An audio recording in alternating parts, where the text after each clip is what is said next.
Meu KB é o fator de tamanho.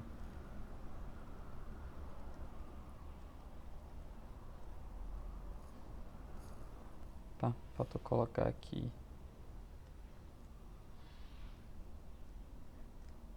KB e aqui KA. Então, como é que funciona o KB? A gente vai ver que todos esses fatores são as diferenças entre o que é encontrado no laboratório e o que é encontrado na vida real. Então, o KB, que é o fator do tamanho, é que ele me diz: quando eu vou fazer esses experimentos de laboratório, o diâmetro que se usa é muito pequeno, até para você não precisar colocar uma carga absurda, né? Então, quando a gente aumenta esse diâmetro, aumenta a seção transversal, aumenta também a probabilidade de eu ter algum defeito nessa seção transversal que pode dar início a uma trinca, né? E eu ter esse processo de fadiga iniciado. Então a tendência é que quando eu tenho peças maiores, elas falhem por tensões um pouquinho menores do que a peça menor falharia. Então vamos escrever isso aqui, que é um textão.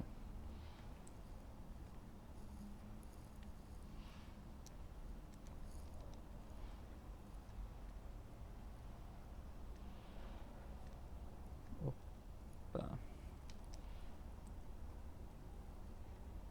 Os espécimes de laboratório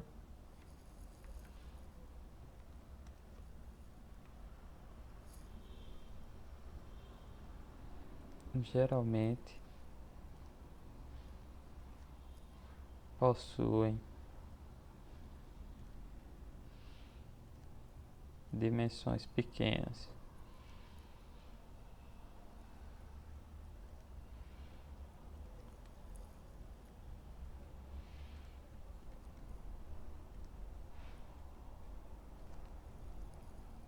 E quão pequeno é isso? É na ordem aí de 7,6 milímetros. Então é bem pequeno mesmo.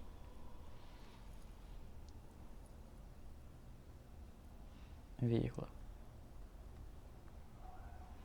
Quando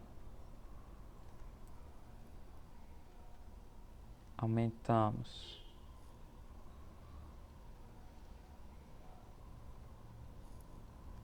a seção transversal,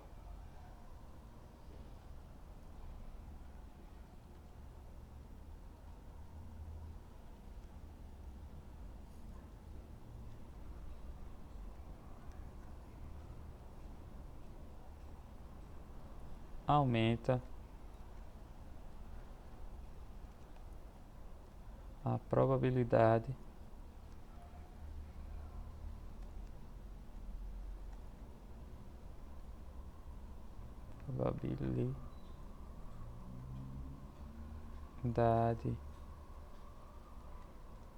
de um defeito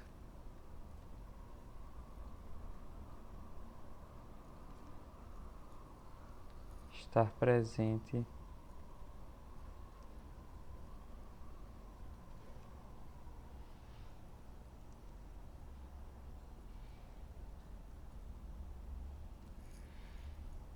na seção em análise.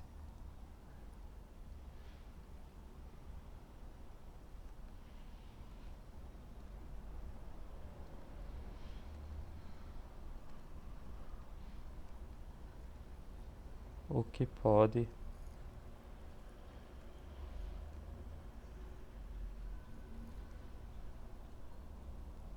dar início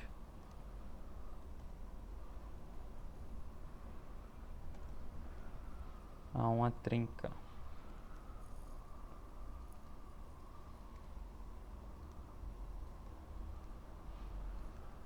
Então, a tendência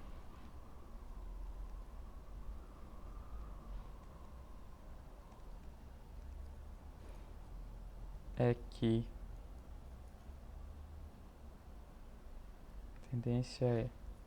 peças maiores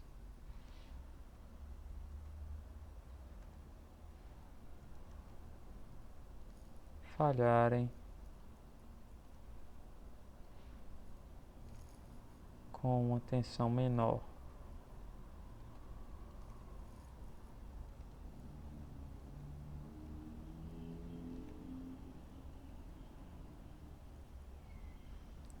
Então, os espécimes de laboratório geralmente possuem dimensões pequenas. Quando aumentamos a seção transversal, aumenta a probabilidade de um defeito estar presente na seção em análise, que pode dar início a uma trinca. A tendência é peças maiores falharem com a tensão menor. Beleza. Como é que eu calculo esse meu KB? Eu vou ter KB igual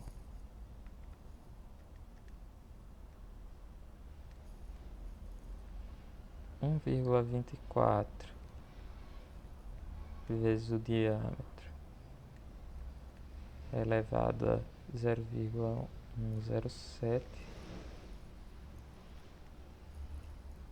Isso vai valer para o diâmetro entre 2,79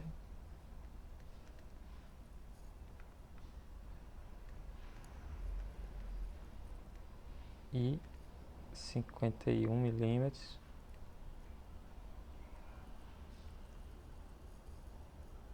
E a outra fórmula é 1,51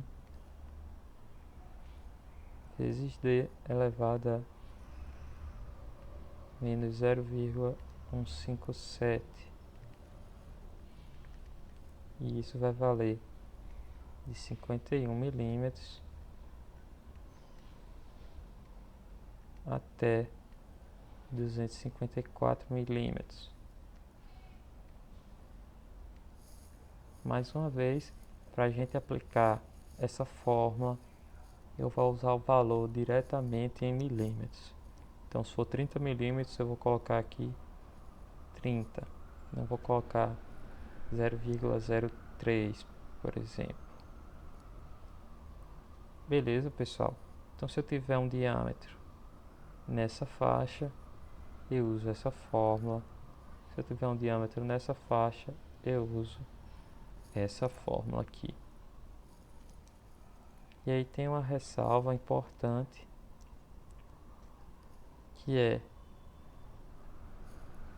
deixa eu colocar aqui, aproveitar para apagar isso aqui. Para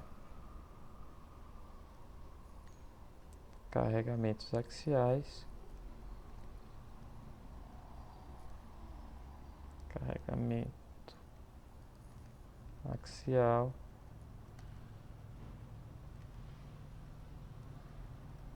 não há efeito de tamanho.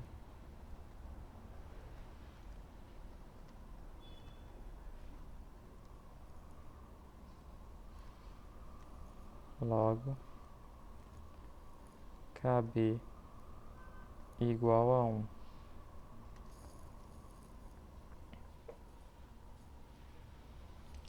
Outra coisa é que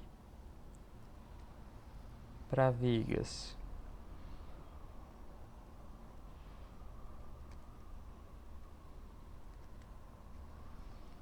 de seção não circular,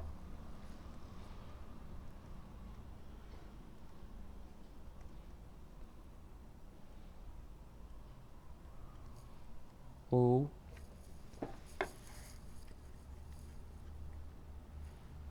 de seção circular,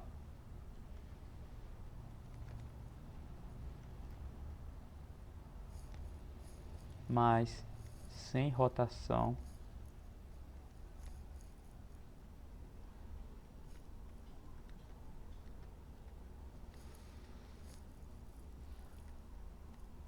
vocês vão precisar usar a tabela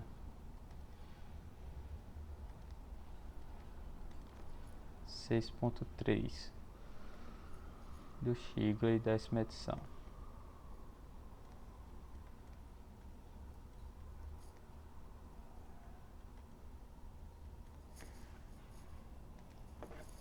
Beleza? Então essa equação aqui é válida para seções circulares em rotação. Para ser sincero, é a maioria dos casos, mas pode ocorrer, né, de não ser. Então, se for uma seção circular sem rotação ou uma seção não circular, vão ter que usar essa tabela aqui que vai dar um diâmetro equivalente para vocês jogarem na fórmula.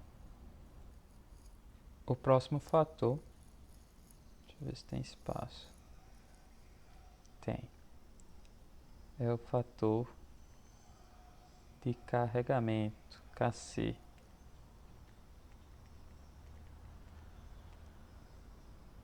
Fator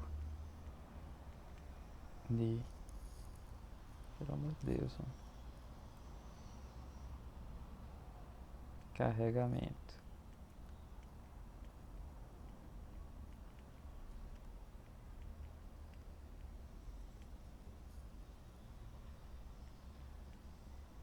KC.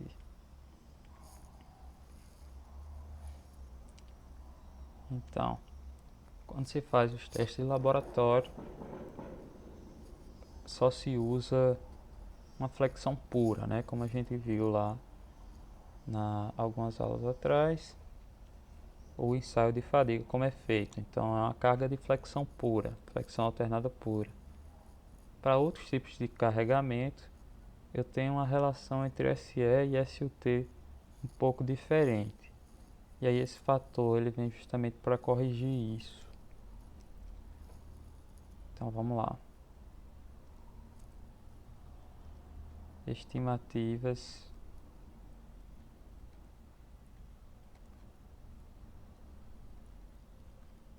do limite de fadiga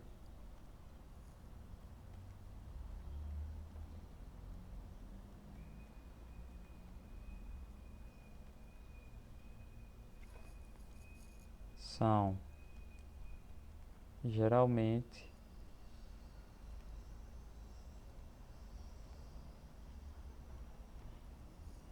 obtidos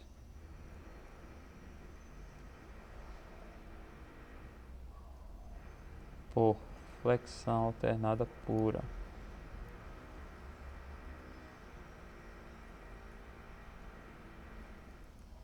Alternada pura.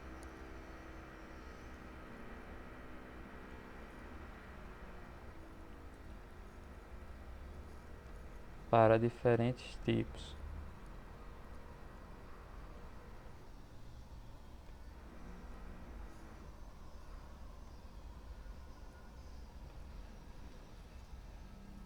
de carregamentos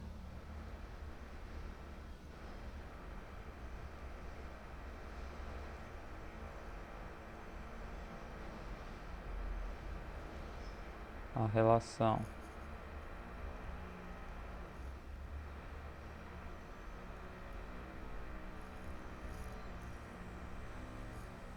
entre SE e SUT muda.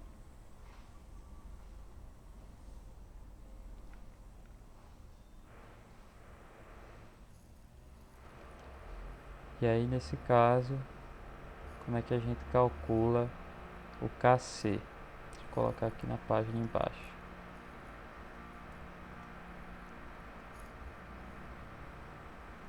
Meu KC vai ser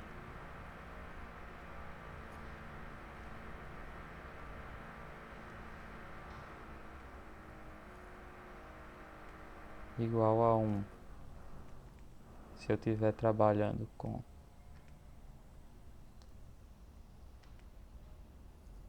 essa mesa está mais flexão pura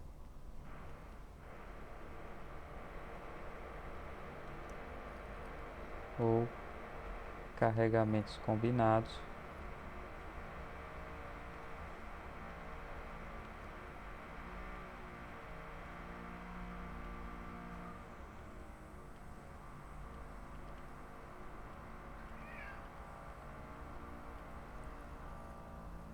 Vai ser 0,85 se eu tiver uma tensão axial pura,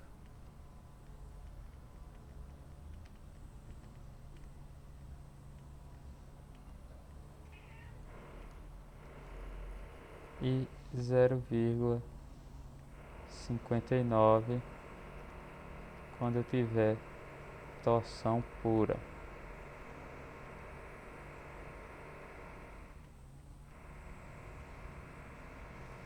Beleza? Deixa eu consertar isso aqui.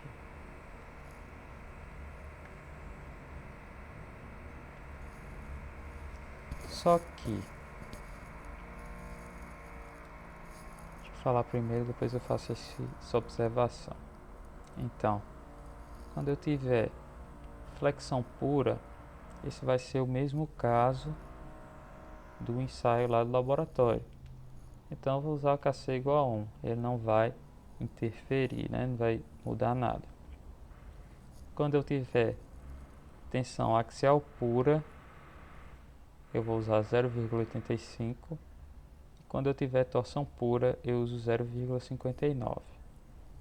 Quando eu tiver carregamentos combinados, os efeitos deles vão ser computados na próxima sessão, que a gente vai falando de desenvolvimento das tensões. Então eu vou colocar como 1, beleza? Outra coisa é em relação a essa torção pura.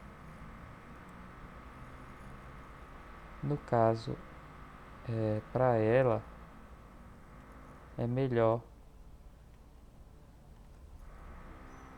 usar von Mises.